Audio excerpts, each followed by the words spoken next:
মহান রব্বুল আলামিন পবিত্র কোরআনের মধ্যে ঘোষণা করেছেন,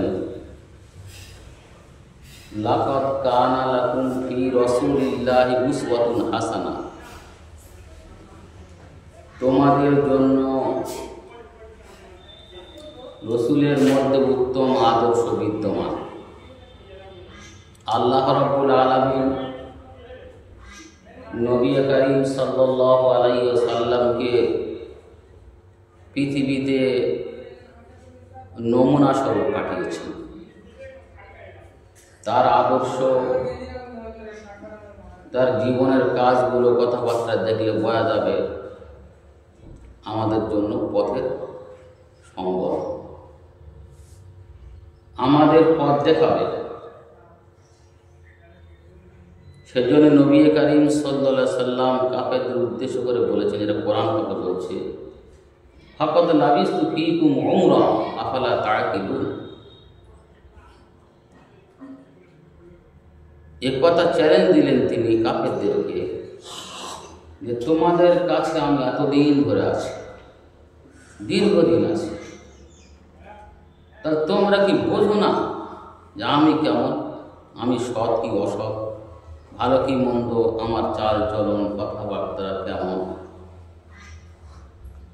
তাহলে তোমাদের বোঝা দরকার। এটা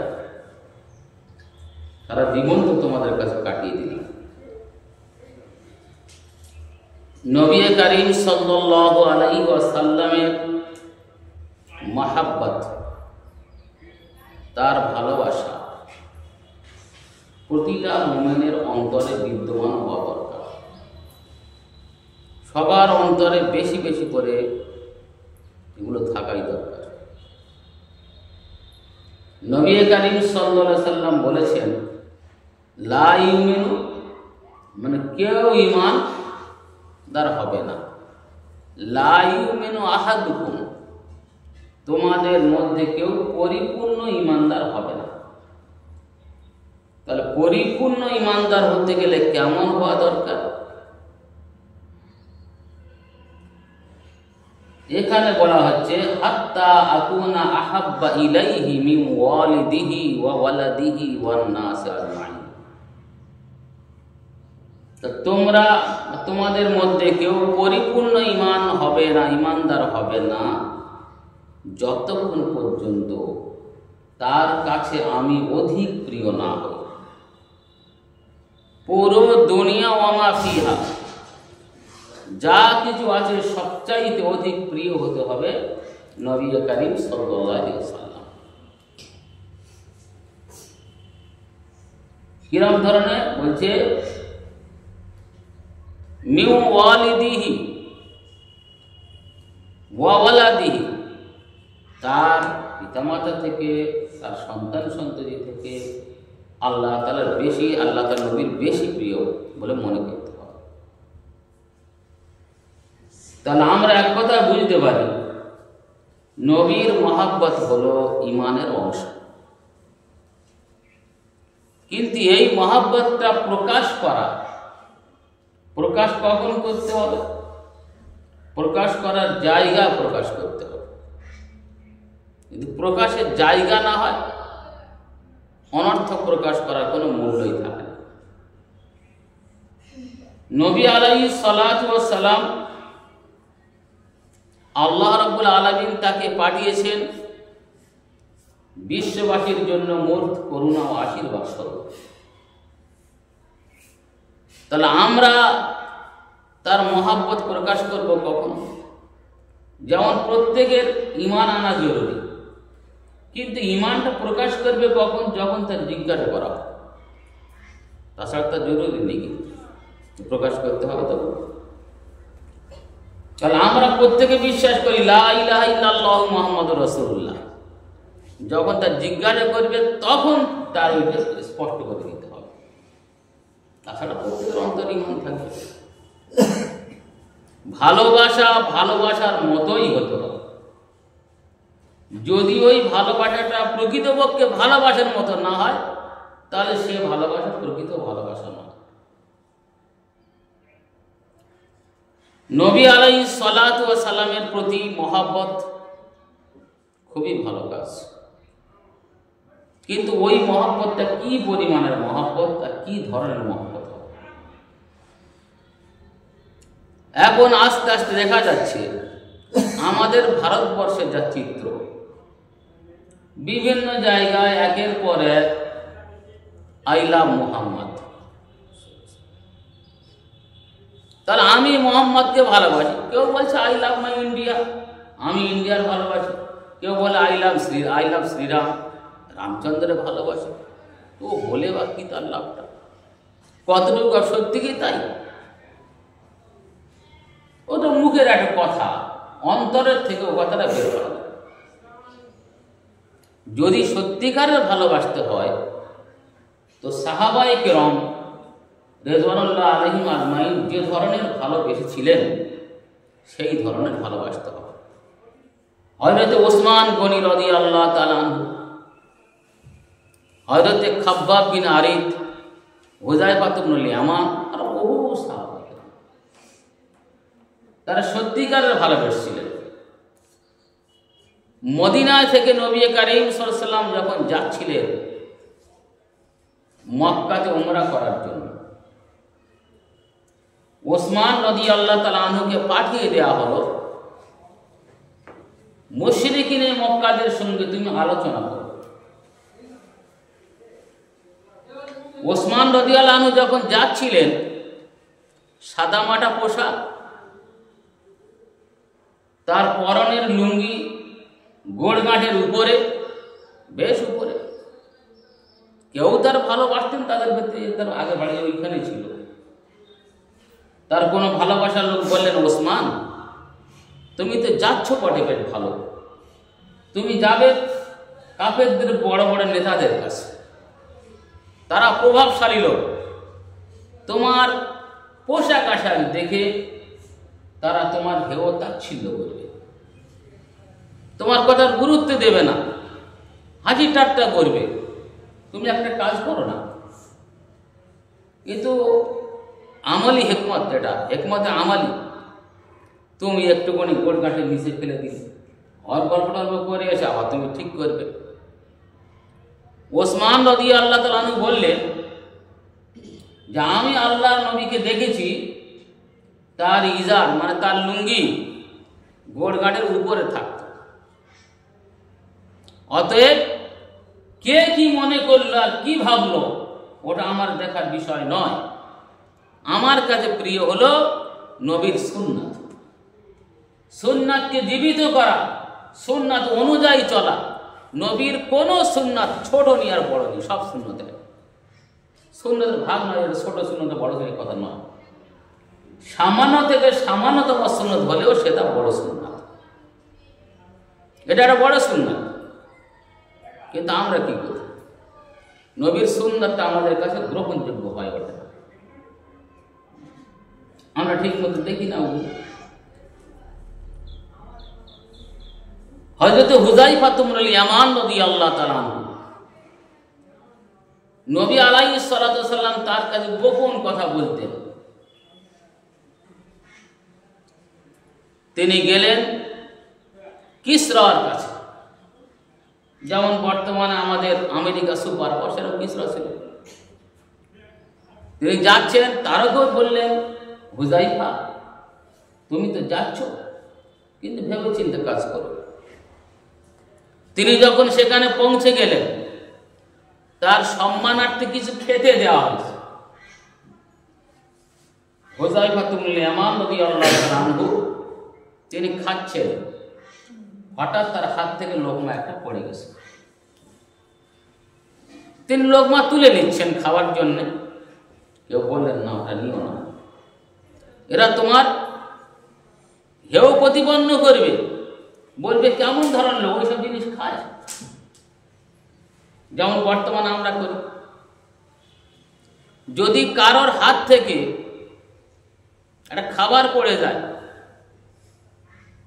তা আমরা কি করি, আর নিস নি বাবা, ওই এমন জায়গায় পড়ে ওটা নিস নি, ওটা নিতে নি, ভূতে খেয়েছে।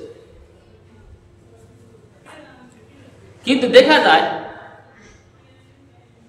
যে এটা স্বাভাবিক একটা জিনিস নয়। যদি ওই জায়গা থেকে সেই খাদ্যটা তুলে নিয়ে ভালো করে পরিষ্কার করে খাওয়া যায় তো খেতে হবে। এটাই নবীর সুন্নাত, এর ভিতরে বরকত। যদি দেখা যায় এমন অপবিত্র জায়গা পড়ে গেছে, তুলে ওঠানোর পরিস্থিতি নেই, সেই ক্ষেত্রটা আলাদা। কিন্তু সচরাচর ভাবে আমরা দেখি, আমরা যে দস্তরখান বিছিয়ে রাখি খাওয়ার জন্য, এই দস্তরখান আমরা মনে করেছি হাড্ডি ফেলার জন্য, কাঁটা ফেলার জন্য, আরো কিছু ফেলার জন্য। কিন্তু প্রকৃতপক্ষে দস্তরখান কিন্তু হাড্ডি ফেলার জন্য নয়, ওই হাড় ফেলে দেবে, কাঁটা ফেলে দেবে, এ কারণে নয়। দস্তরখানে বসে খাবে, তোমার প্লেট থেকে যদি কিছু পড়ে যায় তুমি সেটাকে আবার কুড়িয়ে নিয়ে খাবে, এজন্য দস্তরখান। কিন্তু আমরা লেগেই দিছি অন্য কাজে, যেটা আসল কাজ ছিল সেটা আর আমরা গ্রহণ করিনি। কেমন অসুবিধা লাগে না? এরা খারাপ লাগে। হতে একটা যদি হাত পড়ে যায়, একটা মাছ পড়ে যায়, একটুখানি তুলে খাবো, লোক কি করবে? এই এরকম খাচ্ছি। সুন্নাত তো এটাই, যেভাবে সুন্নাত এসেছে আমাদের সেইভাবে পালন করতে হবে। কে কি বললো, কে কি ধারণা করলো, ও কথা আমাদের চিন্তা করলে মোটেই হবে না। তাহলে আমাদের দেখতে হবে এটাই যে নবীর ছোট ছোট সুন্নাত হলেও সে সুন্নতের মর্যাদা বিশাল, ওটা সব বড় সুন্নাত। হুযায়ফা ইবনুল ইয়ামান রাদিয়াল্লাহু তাআলা আনহু যখন তিনি খেতে বসলেন, তার হাত থেকে লোকমা পড়ে গেছে। উনি তুলে খাবেন, ও নিষেধ করে, উনি বললেন না। কে কি মনে করলো আমার দেখার দরকার নেই, নবীর সুন্নতকে আমি আঁকড়ে ধরবো, এর ভিতরে আমার জন্য বরকত আছে, মঙ্গলের ভিতরে। কিন্তু একচেটিয়া ভাবে দেখা যায় যে আমরা নবীর সুন্নতটাকে এড়িয়ে চলে যাই। যেমন কিছু উদাহরণ দিলে বোঝা যাবে। ছোটখাটো কোনো জিনিস যদি পায়খানায় পড়ে, বলে ওটা নিস নি, ফেলে দেবে। ও আর কি, ওই কারোর যদি একটা সোনার একটা আংটি পড়ে দিন, দেখি ও পায়খানা যদি হাত ঢুকিয়ে দিবে, যতক্ষণ না পাবে ততক্ষণ আমার অস্থির হয়ে যাবে, ওই তোমার এটা নিতেই হবে। তখন ওই যে পায়খানা যে একটা অপবিত্র জিনিস, ওটা চিন্তা করবে, ওটা বের করতে হবে। তাহলে ময়লার ভিতরে হাত দিতে কুণ্ঠিত বোধ করবে না, যদিও খারাপ জিনিস দিচ্ছে। এই নবীর একটা সুন্নাত, যার বিশাল মর্যাদা, এই সুন্নাত থেকে এড়িয়ে চলবে। মেয়ের স্বামী মারা গেছে, কোনো মেয়ে, তার হাতে আসে কাঁচের চুড়ি, ভেঙে ফেলতো, ভাঙতে হয় বাবা, ওটা ভাঙতে না হয় না, তোরা জানিস না, আমরা ছোটবেলা দেখে দেখে আছি ভাঙতে। কই ওর হাতে একটা সোনার চুড়ি ভেঙে দিতে, তখন ভাঙবে না, তখন বলবে আস্তে আস্তে তুলে নেব। কেন? যদি ভাঙতে হয় তো ওটাও ভেঙে দিচ্ছে, তখন এটাও ভেঙে দাও। তবে আমরা যে রীতিনীতিগুলো গ্রহণ করি, সে নীতি কিন্তু শরীয়তের নীতি নয়, বরং আমরা আমাদের দেশাচারী যে কিছু নীতি আছে সেই নীতিগুলো মেনে আমরা কাজ করি। লোকের ভালো মন্দ দিকটা দেখি, লোকে আমার কি বলবে, লোকে কি বললে এই কথাটা কি হয়, লোকে কি বলবে। আমরা প্রতিটা কাজে সবসময় চিন্তা করি। আর আমরা একটা কথা বলি, বিশেষ করে বর্তমান আলেম ওলামারা বেশ কিছু, আর তারা বলে আরে হিকমত আমলি থাকা দরকার, যেটা যেমন সেটা তেমন করতে হবে না, আর খুব মুশকিল। মোটেই নয়, মোটেই নয়। আমাদের ভারতবর্ষে যখন ইংরেজ আসলো, বড় বড় উলামায়ে কেরাম তাদেরকে জেলে ভর্তি করা হলো, জেলে ভরে দেওয়া হলো। কিন্তু তারা কখনো ইংরেজ সরকারের কাছে আবেদন করেনি যে আমাদের ছেড়ে দেওয়া, আমার বাড়ি অমুকের অসুখ, কি অমুক মারা গেছে, ছেড়ে দেওয়া, তা কোনোদিন করেনি। বরং তারা এটা বলেছেন যে যারা জালিম, অত্যাচারী শাসক, তাদের জুলুমের বিরুদ্ধে আমাদের এই আন্দোলন, জীবন থাকতে আমরা তার কাছে আত্মসমর্পণ করবো না, বলবো না যে আমাদের ছেড়ে দেওয়া। হোসাইন মাদানির মা যখন মারা যাচ্ছিলেন, বাড়ি থেকে খবর গেল যে তোমার মা মারা যাচ্ছেন, চলে এসো, আবেদন জানো, ছুটির বললেন না, আমি ছুটির আবেদন করবো না, অত্যাচারী শাসকের কাছে মাথা নত করবো। কিন্তু আমাদের নিয়ম ঠিক আলাদা আছে, ঠিক আলাদা আছে। বাবা যাই পার হোক, আমার কাজটা আমার হবে। এর থেকে কি বোঝা গেল? বোঝা গেল এটাই, প্রকৃত দরদি, প্রকৃত অভিভাবক আর প্রকৃত নবী প্রেমিক এটা হতে গেলে কষ্ট আসে। সত্যিকারের নবী প্রেমিক হলে তার কাছ থেকে নবীর সুন্নাতগুলো ছেড়ে যাবে না সহজে। আজ একচেটিয়া ভাবে দেখা যায় আমরা যারা নামাজ পড়ি তাদের পরিণতি, যারা নামাজ পড়ে তাদের তো আছে, প্রায় লোকের কাছ থেকে দেখা যাচ্ছে মিসওয়াক উঠে গেছে। মিসওয়াক যে ব্যবহার করতে হয় এই মিসওয়াকটা উঠে গেছে। তার পরিবর্তে ব্যবহার করছে কি ব্রাশ, ব্রাশ ব্যবহার করছে। তাহলে ব্রাশ ব্যবহার করে লাভ কি? মাড়ির নিচে খসে যাবে। যেমন গাছের তলা থেকে যদি মাটি সরিয়ে নেয়, মানে সরিয়ে নেওয়া যায় তো দাঁড়া বের হয়ে পড়ে, তার মানে শিকড় বের হয়ে পড়ে। তদ্রুপ যারা ব্রাশ করে তাদের দাঁতগুলো তাই দেখা যাবে। সাময়িক একটু দেখলে পরিষ্কার, এটাই কথা নয়, ক্ষতিটা হলো বেশি। অথচ নবী বলছেন মিসওয়াক ব্যবহার করো। মিসওয়াক ব্যবহারের লাভ কি? মিসওয়াকে ব্যবহার নাক পরিষ্কার হবে, আল্লাহ তাআলা সন্তুষ্ট হবে, মুখে দুর্গন্ধ করবে।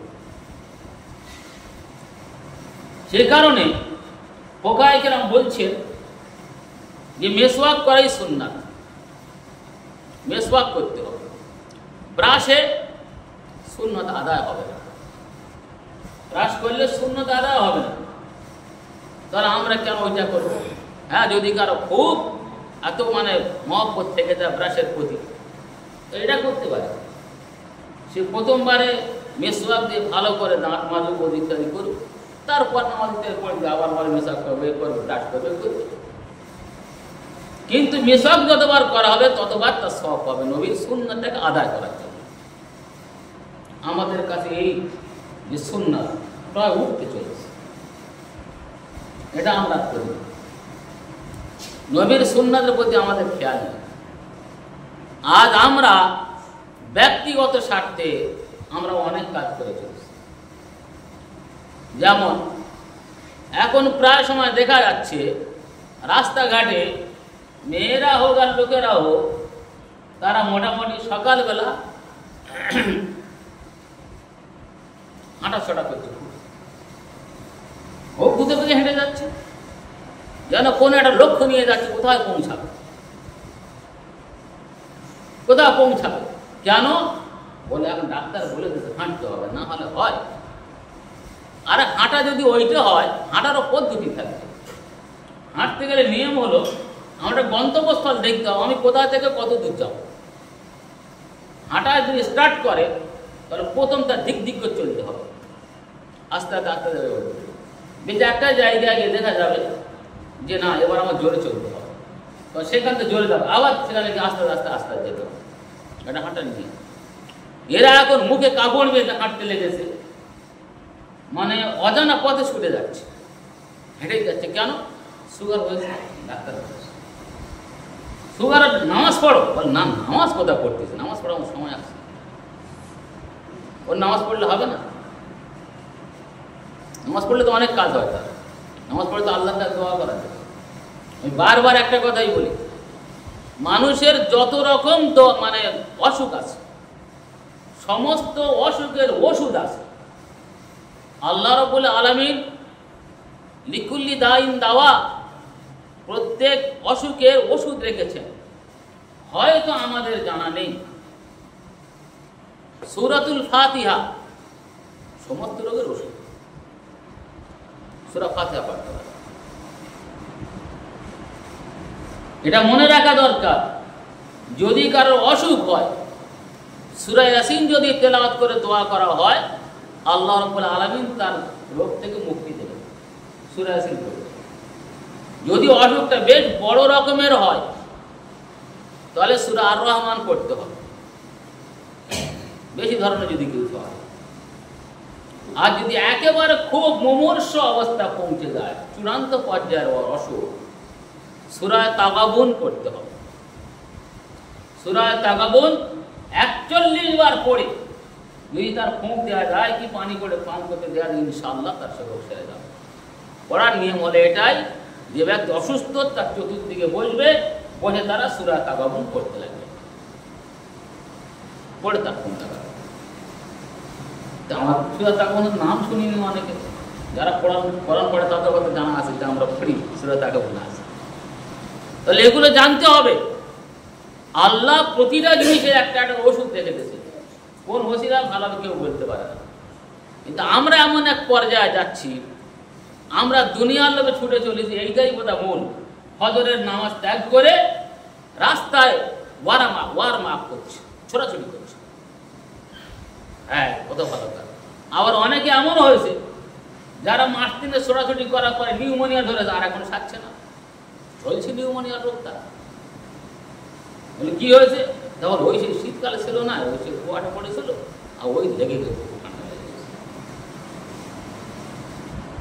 তো আমরা সামান্য দুনিয়ার একটা লাভের জন্য যে কাজটা করি সেটা কিন্তু ক্ষতির কাজ, ক্ষতির কাজ।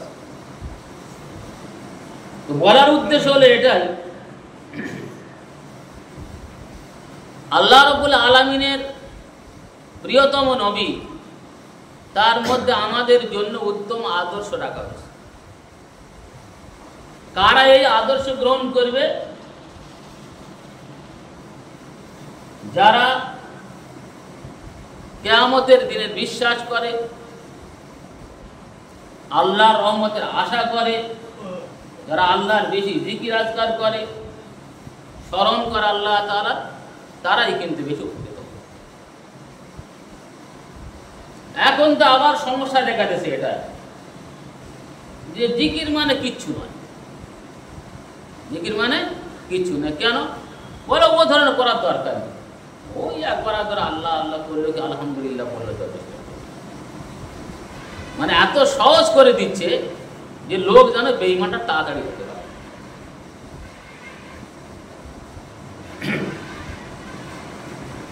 সে কারণে আমাদের উচিত হবে এটাই, যে নবী আলাইহিস সালাতু ওয়াস সালামের যে আদর্শগুলো, সেই আদর্শগুলো আমরা জমে পড়ে থাকবো, ভালোভাবে সে আদর্শের উপরে কাজ করব, তাহলে আমরা কিন্তু সফল কাম হতে পারব।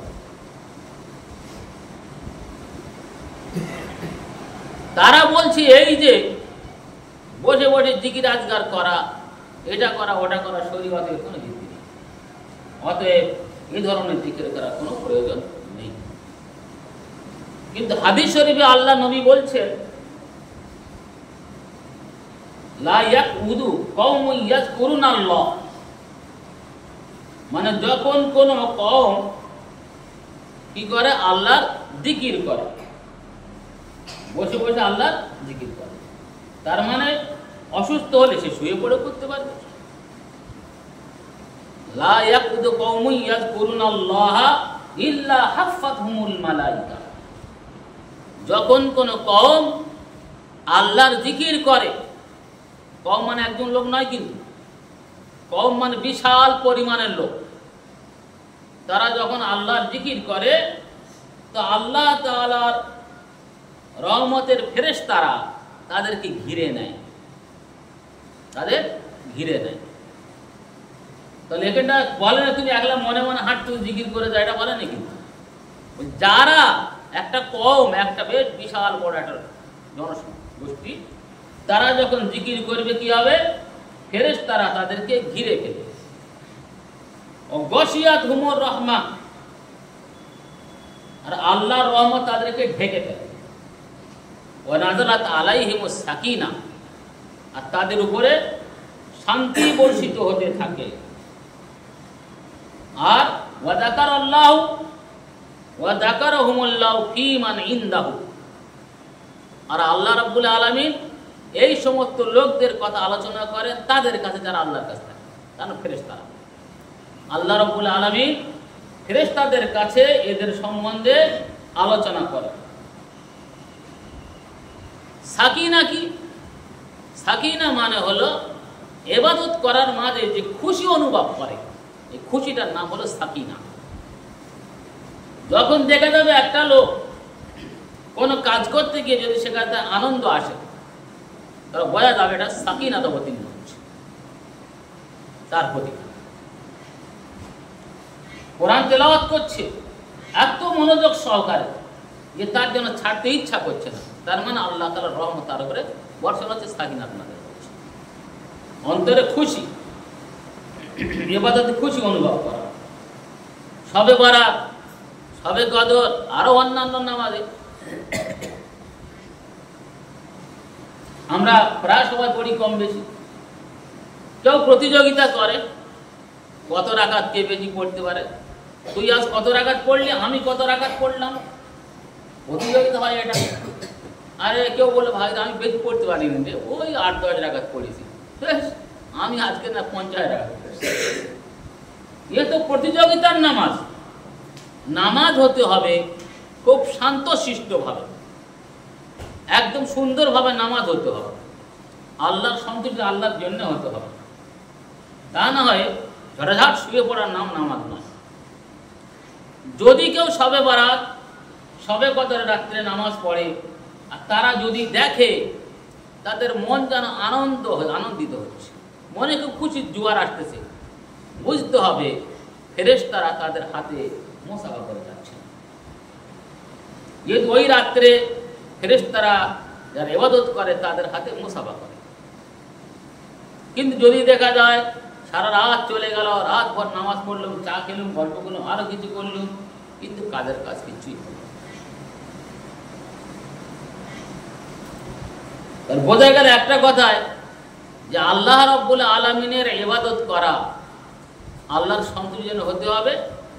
দ্বিতীয় নম্বর কথা হলো নবী আলাইহিস সালাতু ওয়াস সালামের সুন্নতটাকে অনুসরণ করতে হবে, সুন্নতটাকে কোনো মতে ত্যাগ করা যাবে না। বহু সাহাবা এমন ছিলেন বা আছেন যাদের মৃত্যুর সময়ও তাদের বলা হচ্ছে যে তোমাদেরকে ছেড়ে দেওয়া হবে, যদি তোমাদের জায়গা তোমাদের নবী মুহাম্মদকে রেখে দেওয়া তোমার সন্তুষ্ট? বলছেন না, আমাদের জীবন দেব, কিন্তু নবীর পায়ে একটা কাঁটা ফুটতেও দেবো না, কাঁটার আঁচড় লাগতে দেবো না। তাদের ভালোবাসা মহব্বত আর আমাদের ভালোবাসা মহব্বত একটা স্বার্থে জড়িত। যত লোক আমরা আছি যে যার ভালোবাসি না কেন, একটা স্বার্থ থাকে আমাদের মধ্যে, স্বার্থ কাজ করে, এই কারণে আমি ভালোবাসি। কিন্তু স্বার্থবিহীন, স্বার্থ ত্যাগ করে নবীর ভালোবাসতে হবে। যদি স্বার্থ ত্যাগ করে ভালোবাসা যায় তো সেটা সত্যিকারের ভালোবাসা, সত্যিকারের ভালোবাসা। তা না হলে আমাদের ভালোবাসার কোনো মূল্য থাকবে না। সত্যিকারের কথা বলতে কি কিছু জিনিস আছে, একদল লোক নিজেদের স্বার্থে তার একটা জিনিস তুলে দেয়, দিলে এখন তার স্বার্থ সিদ্ধি হবে, সবাই মেতে গেল সেই কাজে। সমাজে বহু জিনিস এমন আছে, বহু জিনিস যে জিনিসের কোনো গুরুত্ব নেই। যেমন দেখা যাবে মাঝে মাঝে দেখা যায় মদিনা মুনাওয়ারা থেকে একটা কাগজ ছাপানো হয়েছে, কিন্তু ওদের কেউ ছাপায় না। কি কাগজ ছাপিয়েছে? এই শব্দে এত লোক মারা গেছে, এতজন জাহান্নামী, এতজন অমুক তমক, যে ছাপাবে তার বেটার এই হবে, তার ওই হবে, না ছাপালে তার মানে বেটা মরে যাবে, হচ্ছে। সত্যি কি তাই? তাহলে এও একটা কিছু স্বার্থ আছে। যে ছাপিয়েছে মনে হয় সে কোনো প্রেসম্যান, ছাপিয়েছে প্রেস ওলাদের হোক টাকা, তোরা ছাপা তোমার টাকা হবে, কার হবে না? আমরা ঠিক তাই, মৌলভী সাহেবরাও তাই, এরা ওই প্রেসম্যানদের মধ্যে এরাও বহু কাজ করছে যে কাজের কোনো ভিত্তি নেই, কোনো ভিত্তি নেই, জড়িয়ে রাখার জন্য কাজগুলো করা হচ্ছে। তাহলে কেমন ভালোবাসতে হবে? ওয়ামিনান নাস মান ইয়াত্তাখিযু মিন দুনিল্লাহি আনদাদা, এমন কিছু মানুষ আছে যারা আল্লাহকে বাদ দিয়ে অন্যকে আল্লাহর সাথে শরীক করে নেয়। আল্লাহর বাদ দিচ্ছে আর আল্লাহর বাদ দিয়ে অন্য কারো শরীক করে নিচ্ছে। তার মানে আল্লাহর পরিবর্তে কারো ডাকছে। যে কোনো ধর্মাবলম্বী লোকের জিজ্ঞেস করো, তারা তাদের ধর্মের কথা বলতে গিয়ে অনেক জনের নাম বলবে। কিন্তু ইসলাম এমন একটা ধর্ম, যদি কেউ বল তোমাদের কার মানো, এক কথায় বলবে আমরা আল্লাহর মানি। বাকি ধর্মাবলম্বীদের বহুজনা বহু রকম বলবে। ফিতনা কিছু জায়গা হয়, একটা কিছু ফেতনা ইস্যু করে আরেকটা জায়গায় হয়, আর যদি অমুসলিমদের কথা বলা যায় তাদের ধর্ম কথা আমাদের বলা ঠিকই না, তো বলতে বাধ্য হচ্ছে। এটাই তারা বহু দেবতার বিশ্বাসী, তারা এ কথা বলে কিন্তু আবার যে এরা আমাদের উপলক্ষ মাত্র, কিন্তু ওদের কাছে সবকিছু চায়। আচ্ছা দেখো তো,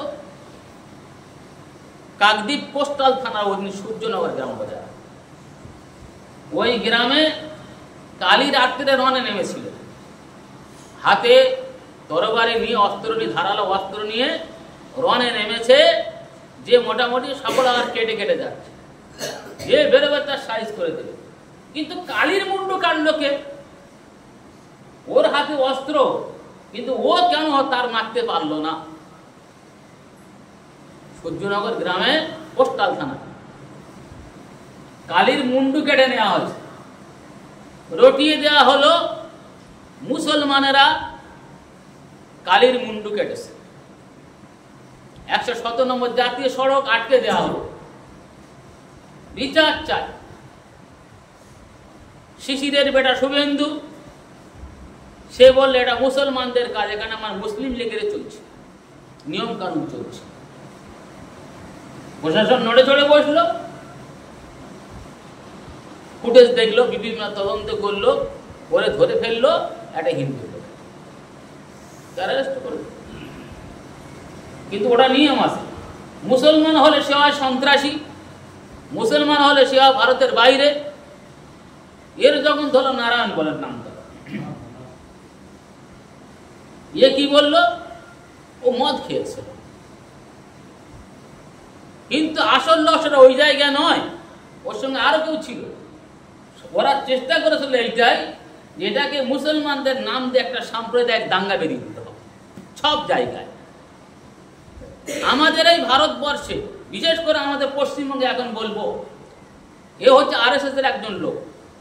আরএসএস এরা প্রতিটা গ্রামে গঞ্জে গিয়ে তারা রোড ম্যাপ করছে, প্রতিটা গ্রামে গঞ্জে কোন পথে জায়গা, কোন পথে কোথায় যাওয়া যায়, কোথায় থেকে কোন গ্রাম বের হয়েছে, কার বাড়ির পথে কোন পথ আছে, পরিপূর্ণভাবে রোড ম্যাপ করে দিচ্ছে। সেইগুলো নিয়ে ওরা ওদের দলের লোকের কাছে পৌঁছে দিচ্ছে, প্রয়োজন হলে ব্যবহার করবে। আমরা ঘুমে থাকি, আমরা বেশি বুদ্ধিমান তো, আমরা ঘুমিয়ে থাকি বেশি বুদ্ধিমান বলে।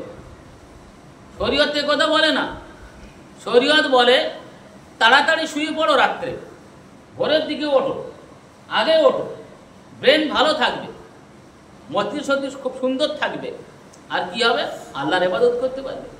যদি আমরা দেখি তাড়াতাড়ি শুয়ে পড়ি আমরা, তাহলে আমরা ভোরের দিকে উঠতে পারবো। বোঝা যাবে লোক কখন গ্রামে ঢোকে, যখন লোক একদম নিশ্চিতভাবে ঘুমিয়ে পড়েছে, তখন লোক ঢোকে। যদি আমরা তখন জেগে উঠি, তাহলে জানা যাবে যে কোন লোকটা এলো, কোন লোকটা গেল। কিন্তু আমরা তো রাত 12টার পরে গিয়ে শুভ, ওই সময় কেউ ঢুকলো, কি করবে? কিন্তু আমাদের বিপরীত দিকে দেখো, তারা সবসময় জেগে আসে, রাত্রি দিকে বেশি করে জেগে আসে, সকাল পর্যন্ত। তারা কিন্তু রোড ম্যাপ করে করে যাচ্ছে, প্রতিটা মুসলিম গ্রাম আছে সবসময়। এই গত পরশু দিন আমি রাত্রে উঠে গেছি, বন্ধু করে বলে যদি একজন যাচ্ছে টপ লাইট করলে কেন, এই কেটে দাঁড়া, দাঁড়াবো বলে, আমার কিন্তু অত না, আমি ফুল না দিয়েছি,